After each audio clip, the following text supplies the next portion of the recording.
தோற்றம் அப்படின்னும் பொழுது, இங்க தலைமுடி பராமரிப்பு, சரும பராமரிப்பு, உடலமைப்பு, உடை அலங்காரம், அழகு பராமரிப்பு, தன்னம்பிக்கையுடன் தோன்றுதல், இதெல்லாம் தோற்றத்துல நமக்கு இருக்கா? அப்படின்னு அந்த முதல்ல இதுக்கு என்ன சொன்னோமோ, அதே மாதிரி உங்களோட இத நீங்க இவாலுவேட் பண்ணணும்.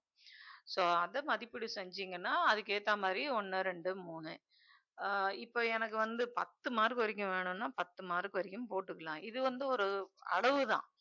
ஸோ க என்ன நீங்க மதிப்பெண்கள் கூட்ட கூட்ட இன்னும் பெரிய நம்பரா வரப்போகுது. அவ்வளோதான் வித்தியாசம். இது வந்து ஒரு ஸ்கேல் தான். அப்படின்னும் பொழுது நம்ம இந்த 1, 2, 3 போருமா இருக்கும். ஸோ அப்போ இதுல இது வந்து நம்மள செல்ஃப் இவாலுவேட் பண்றோம் நம்ம. சுய மதிப்பீடு அத நம்ம பண்றோம். ஆம். ஸோ இப்ப இதுலயும் உங்களுக்கு 6லேருந்து 8 வரைக்கும் அவ்வளோதான் எனக்கு ஸ்கோர் வந்திருக்கு அப்படின்னா, அ ஏன்னா சில பேரு இதுல வந்து இது எல்லாமே 1 ஆம் 1 எல்லாமே இதுதான் டிக் பண்றாங்க. அப்புறம் இது ஒண்ணே ஒண்ணு மாத்திரம் இப்படி பண்றாங்கன்னா, இது 5 பிளஸ் 2 இதுல 1, 2, 3, 4, 5 இங்க வந்து 1. அப்போ 5, 2 அப்போ எனக்கு மொத்த மதிப்பெண் 7 அப்படின்னு வரும். ஸோ அப்ப 7 அப்படின்னு வந்ததுன்னா, இங்க வந்து நமக்கு என்ன இருக்கு? 6லேருந்து 8 மதிப்பெண்கள் நீங்க பெற்றீங்கன்னா, உடனடி கவனம் தேவை. அப்போ உங்க தோற்றத்த அ ஏன்னா இதெல்லாம் கூட நமக்கு வந்து ஒரு ம் ஒரு தாழ்வு மனப்பான்மைய கொண்டு வரும்.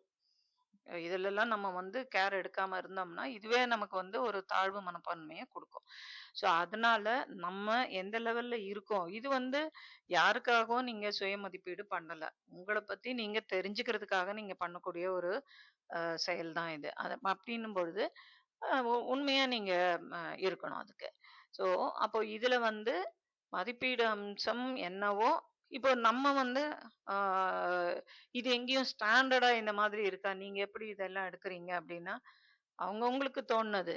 இம் ம் மேக்ஸிமம் அல்லது மினிமம் ஏதோ ஒண்ணு நீங்க வைக்கலாம். மேக்ஸிமம் என்ன பொறுத்தவரைக்கும் இது மேக்ஸிமமா இருக்கும். உங்களுக்கு இது இவ்ளோ மாத்திரம் போருமா? இன்னும் கொஞ்சம் கூட இன்க்ளூட் பண்ணணும். ரைட்.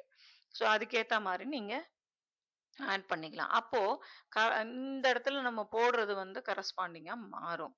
இல்ல எனக்கு இந்த இது நீங்க போட்டிருக்கிறது இது எனக்கு இதோட தோற்றத்தோட எனக்கு இது வந்து சரிப்பட்டு வராது அப்படின்னு தோணுச்சுன்னா, அத தூக்கிட்டு நீங்க வேற ஒண்ண போட்டீங்கன்னா, ஸோ அதுக்கேத்தா மாதிரி வரும். அப்போ நீங்க இங்க நம்பர் ஆஃப் அம்சங்கள நீங்க மாத்துறீங்க அப்படின்னா, அதுக்கு இது செல்லுபடி ஆகாது. ஏன்னா இது மாற இதுவும் மாத்தி தான் ஆகணும் நம்ம. ஸோ இந்த காணொளியில நம்ம எடுத்துக்கொண்ட அந்த தலைப்புக்கு என்னென்ன அம்சங்கள் ஆம், நமக்கு தோணுதோ அத வந்து நம்ம இங்க லிஸ்ட் பண்ணியிருக்கோம். இதுவே அநேகமான விஷயங்கள கவர் பண்ணும் அப்படிங்கிறதுனால இது போதுமானதாக இருக்கும்னு நினைக்கிறேன்.